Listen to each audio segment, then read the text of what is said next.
Welcome to our channel. Here, we bring you gripping stories, hidden conspiracies, and the brave individuals who dare to stand up against entire systems. If you're a fan of intense confrontations, jaw-dropping turnarounds, and buried truths waiting to rise, make sure to hit like, subscribe, and turn on the notification bell so you won't miss a single episode. And now, let's dive into part 1 of the story, The Broken Dream in the Heart of the Forest.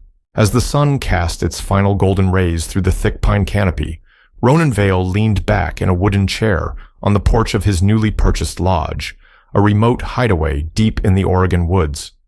There was no cell service, no blaring horns, just birdsong and the whisper of wind in the trees. A steaming cup of coffee in hand, Ronan closed his eyes, breathed in the scent of dry grass and pine sap, and let his mind drift away from the pressure-filled days of city life. This was the place he had dreamed of, where all the noise and lights of the city melted away, leaving nothing but him and the untouched wild.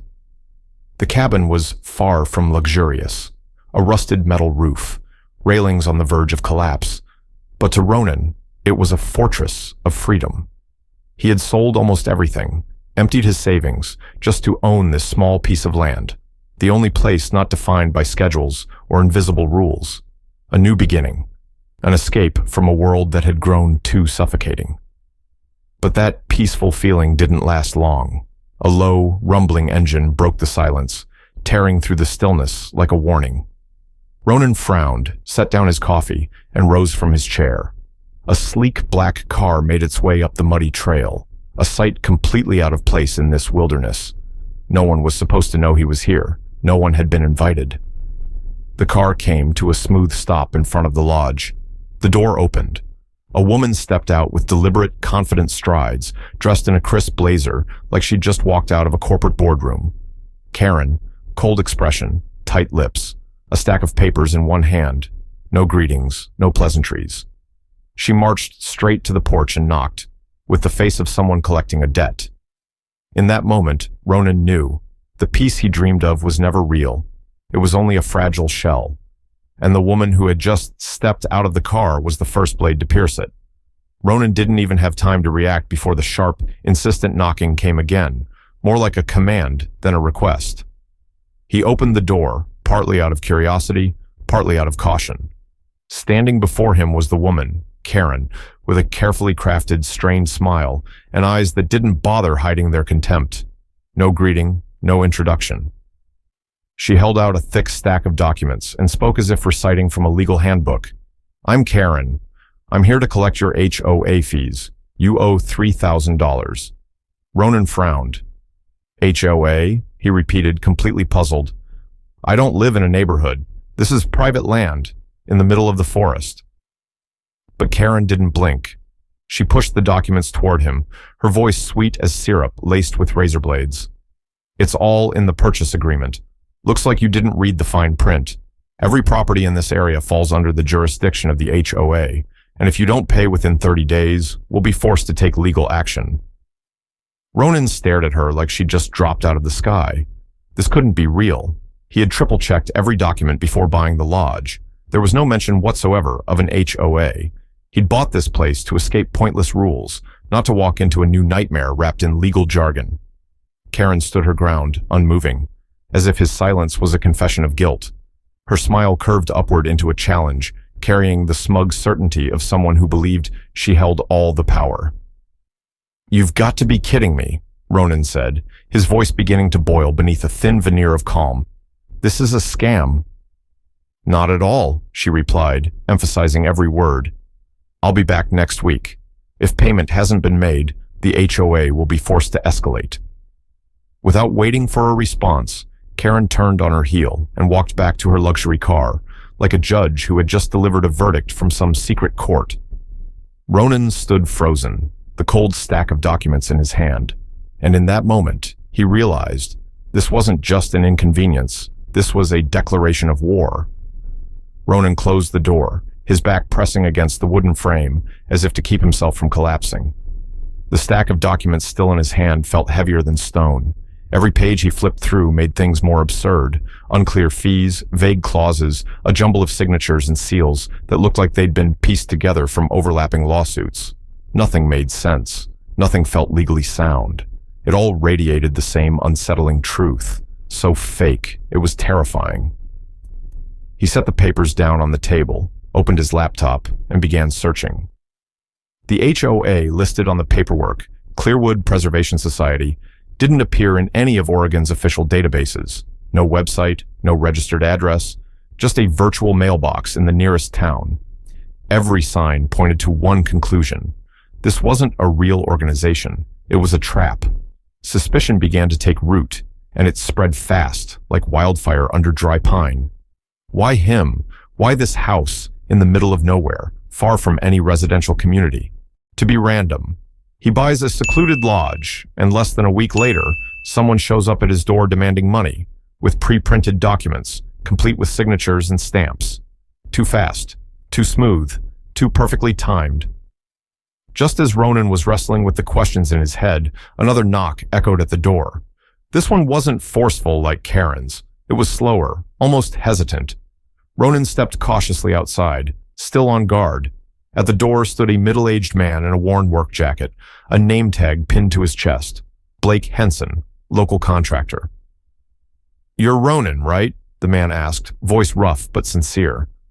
"I live on the other side of the forest. There's something you need to know." Ronan stepped back slightly. "This about that damn HOA?" Blake shook his head, the seriousness in his eyes stopping Ronan cold. "It's not just the HOA," he said. "They don't just want your money. They want your land, and they'll do whatever it takes to get it." Ronan's heart tightened. From that moment on, he understood. This wasn't just a nuisance. This was a conspiracy, and he was already in the middle of it. Blake stepped inside without waiting for an invitation, as if time was moving too fast for courtesy. He set his baseball cap on the table and lowered his voice, eyes scanning the surroundings like he feared someone might be eavesdropping from behind the trees. "They've done this before, Ronan. This isn't the first time, and it sure won't be the last." Ronan sat down, a tight knot forming in his throat. "Who are they? That Karen woman. One person can't pull all this off." Blake shook his head. "Karen's just the messenger in a blazer. Behind her is the real machine. Real estate developers, lawyers, and even a few local politicians. The HOA, that's just the label. What they truly want is control of this entire area." Ronan frowned. "But for what? This is forest land, remote. Who would invest in a place with no power lines, no running water, no cell service?" Blake leaned back in his chair, gaze heavy. "Exactly because it's forest, because it's untouched. They want to turn it into a luxury retreat. Private villas, golf courses, marinas for the rich. And to do that, they need to buy up all the land. Anyone who doesn't sell gets persuaded another way." Ronan clenched his fists. "You mean they're using the HOA as a weapon?" Blake nodded. "First come the fees, then the fines, then the lawsuits. Eventually people sell, just to make it stop, for pennies on the dollar. I've seen it happen 3 times already. Thought it was coincidence at first, but now it's clear. This is a campaign, a long-planned operation." Inside Ronan, 2 emotions surged at once, horror and fury. He had thought he'd found paradise, only to walk straight into a hidden battlefield. But what chilled him the most was how smoothly the plan had unfolded. A fake HOA, a perfectly timed Karen, and people like Blake, quiet witnesses, left to whisper in the shadows. "So, what do we do?" Ronan asked, eyes fixed on the stack of papers on the table. Blake leaned in closer, voice dropping to a near whisper. "We find proof. We expose them. But you need to be careful, because if you dig too deep, they won't just come for your land anymore." After Blake left, the cabin fell into silence, but in Ronan's mind, one sentence kept echoing. "They won't just want your land anymore." It lingered like a warning, sinking into the scent of damp wood and cooling coffee. Ronan knew he couldn't just sit back. He couldn't wait for someone else to act. If this was a game played by the powerful, then he had no choice but to learn how to become a player. He started with what he knew best: tracking. Ronan went back to the lodge's purchase agreement, scrutinizing every fine print clause, every footnote buried at the bottom of the final pages. And just like Blake had said, there it was, a faint addendum, written in dense legalese, mentioning community obligations under the Clearwood Preservation Zone clause. It never explicitly said HOA, but it was just vague enough to be twisted by someone with the intent to deceive. Next, Ronan threw himself into research. He logged into the county records portal, dug through council meeting notes, land use permits, zoning updates, and one name kept popping up: Langston Development Group. Over the past 2 years, this company had quietly acquired dozens of parcels around the Clearwood forest. Every acquisition immediately followed a lawsuit filed by the so-called Clearwood HOA.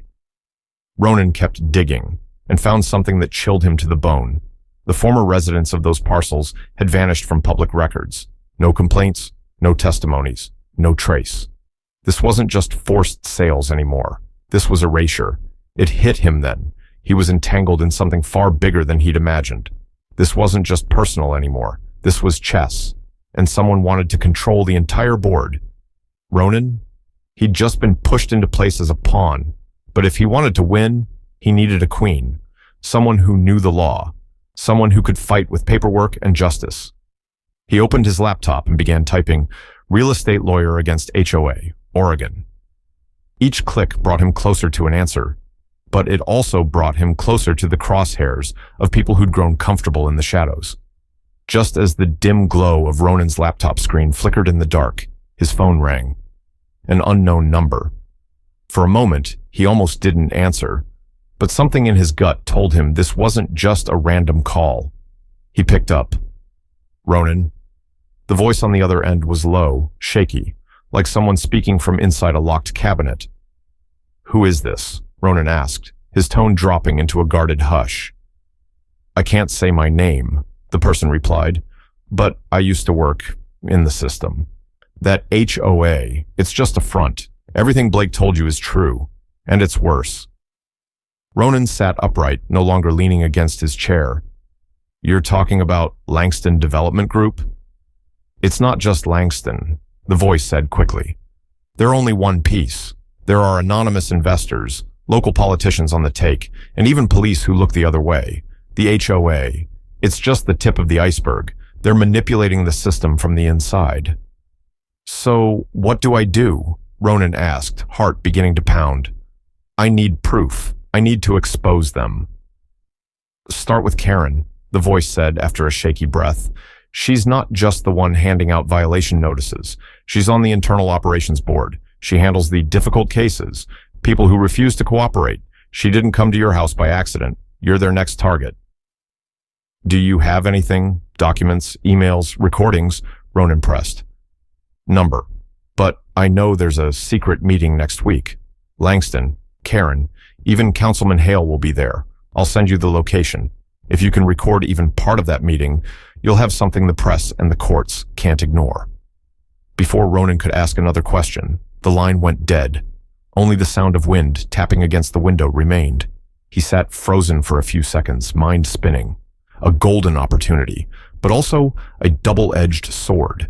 If the caller was telling the truth, then Ronan was no longer on the outside looking in. He was at the very center of the storm, and the storm was just beginning. A light rain fell that evening. Droplets tapped gently against the tin roof of the lodge as Ronan gripped the steering wheel of his old pickup, headlights cutting through the winding dirt road that led to the location the mysterious voice had sent him, an abandoned warehouse at the forest's edge, just behind the town of Rockvale. From the outside, it looked like nothing more than a decaying structure. But through the shadows, Ronan spotted 2 black SUVs tucked behind a thicket, windows tinted, license plates covered.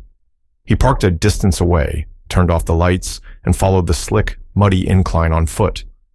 With him were a miniature camera, a hidden recording device sewn into his jacket, and a resolve harder than stone. From inside the warehouse, a faint yellow glow slipped through the cracks in the warped wooden walls. Voices echoed, low, sharp, precise. A real meeting was underway. Ronan crept along a crumbling wall until he found a narrow opening, just wide enough to see through. Inside the bare concrete room, about 8 people sat around a long wooden table. Spread out before them, a large map, marked with red symbols over various land plots. And at the head of the table stood Karen. Her hair was tied back in a tight bun, her expression cold and focused. In one hand, she held a laser pointer, tapping each parcel of land like a commander drawing up battle plans. Plot E12 has been taken care of, Karen said, her voice stripped of the syrupy charm Ronan remembered. The former owner backed off after receiving 3 warnings. We acquired it for under 30% of market value. Next is Plot G7, the forest lodge owned by Ronan Vale. His name echoed through the room like a hammer blow to the chest. He's digging, said a man in a black suit with a thick beard. Might have already found the link between us and the town council. So what? Karen shrugged. If he pushes too far, we sue. And if he gets stubborn, we have other methods. The room went silent, but it was a silence heavy with meaning. Ronan tightened the strap on his jacket, trying to control his breathing. He couldn't miss this moment. Everything he needed was unfolding right in front of him, but just as he began to back away, a branch snapped under his boot. The sound cracked through the night like a gunshot in the woods. Inside, Karen's head whipped around toward the wall. Her eyes narrowed, sensing something was off. Someone's out there, she said. Ronan knew it in that instant. The stealth game was over.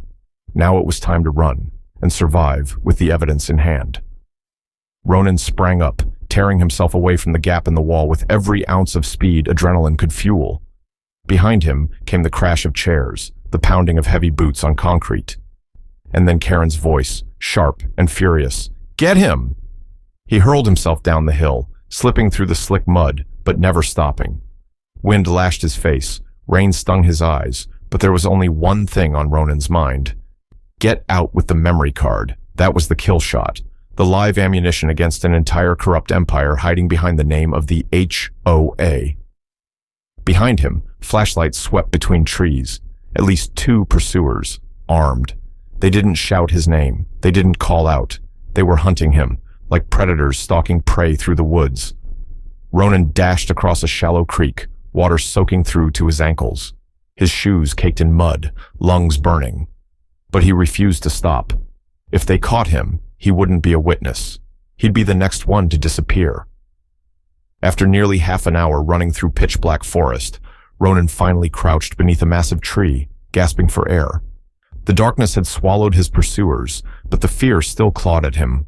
With trembling hands, he pulled out his phone and dialed Dana Ross, the investigative journalist he'd found during his research.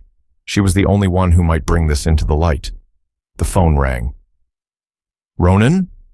Dana's voice cracked through the line, surprised and concerned. I have the evidence, he panted.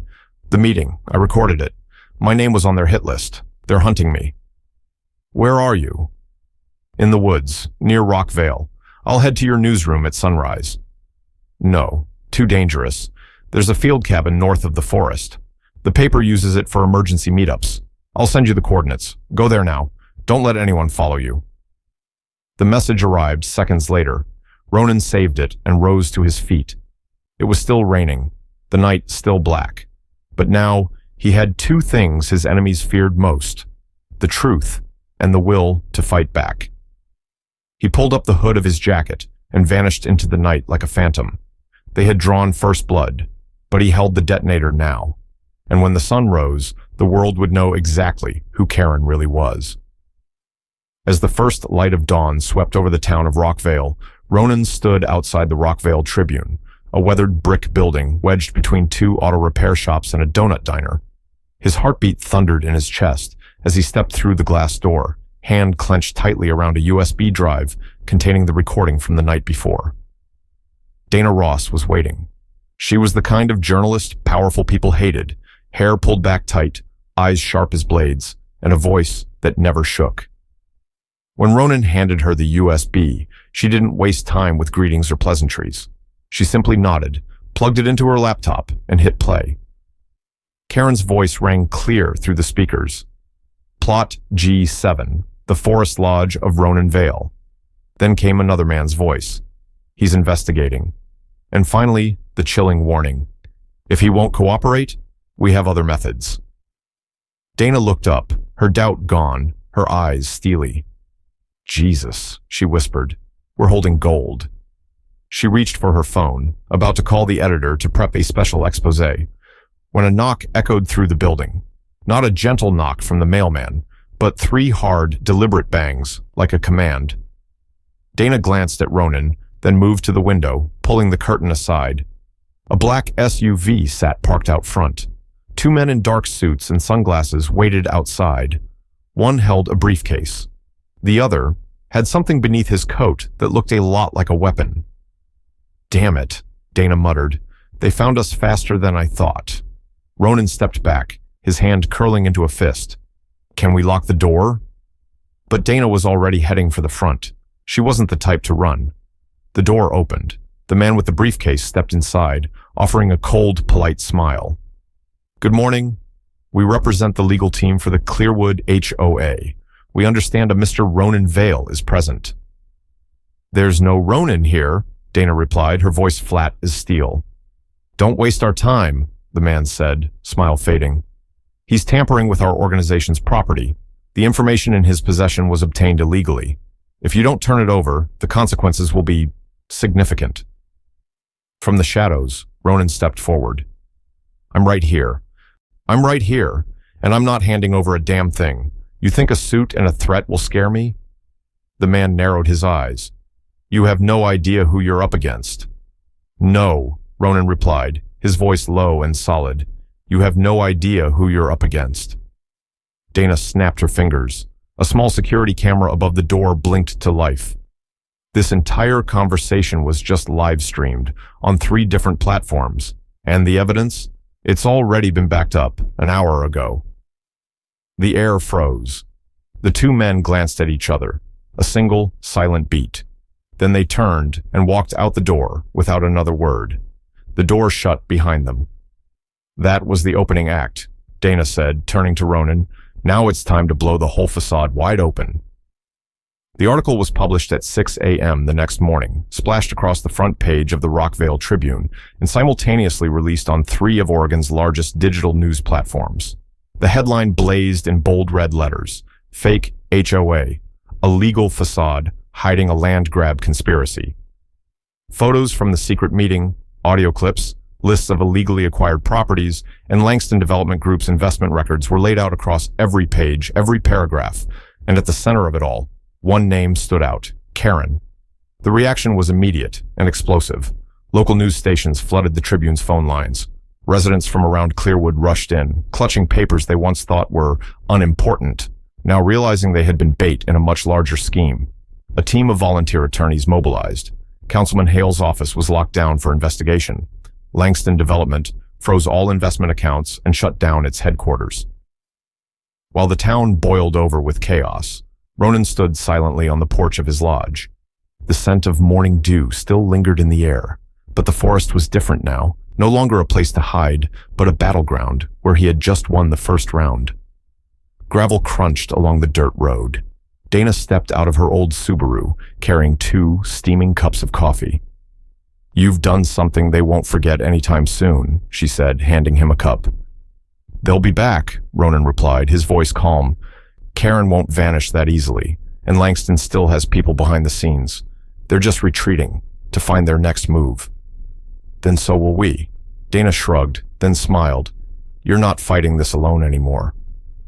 Ronan looked out over the distant valley, lands once targeted, now guarded by truth and justice. But he knew one thing. Conspiracies like this never really die. They only go quiet, waiting for a crack to reopen. He gripped the cup firmly, his gaze no longer clouded like the day he first arrived. Let's see who becomes the hunted next time. And somewhere, deep in the forest, the echo of the storm still lingered. Because this first victory wasn't the end. It was only the beginning of a longer, bigger, and far more dangerous war. Part 1 opens with a familiar yet haunting setting. A man named Ronan Vale, seeking nothing more than peace and solitude deep in the woods after years of exhaustion from urban life. But in an instant, that dream is shattered by a woman named Karen. the face of a fraudulent system known as the HOA. From a quiet cup of coffee on the porch to an unwanted confrontation, the story pulls viewers from tranquility to anger, from doubt to a firm resolve to fight back. So, what are the key takeaways? First, peace is never a given. In a world where greed and power often masquerade as law, even a life of quiet solitude can be invaded. There will always be forces trying to trespass on your private space. Freedom must sometimes be protected with vigilance and courage. Second, never underestimate the small details. Ronan failed to read the lodge contract carefully, something Karen exploited to unleash a sophisticated scheme. In life, carelessness is often the crack through which bad actors slip in, whether in law, finance, or personal relationships. Knowing your rights and limits is the first form of self-defense. Third, evil doesn't always scream. It smiles in a pressed suit. Karen didn't yell or get aggressive. She used documents, a sweet tone, and quiet confidence to apply pressure. The world isn't short of people like her, agents of manipulation disguised as bureaucracy, using vague regulations as weapons. Don't let appearances deceive you about someone's true nature. Finally, at some level, we're all Ronan. We all long for a quiet space of our own, but sometimes that quiet doesn't come unless we're willing to defend it. Part 1 is a wake-up call. You don't always choose the battle, but if the battle chooses you, stay sharp, find allies, and don't be afraid to speak out. In a society where individual rights are increasingly threatened by shadowy forces, this story isn't just fiction. It's a reminder that truth never speaks for itself, unless someone is brave enough to give it a voice.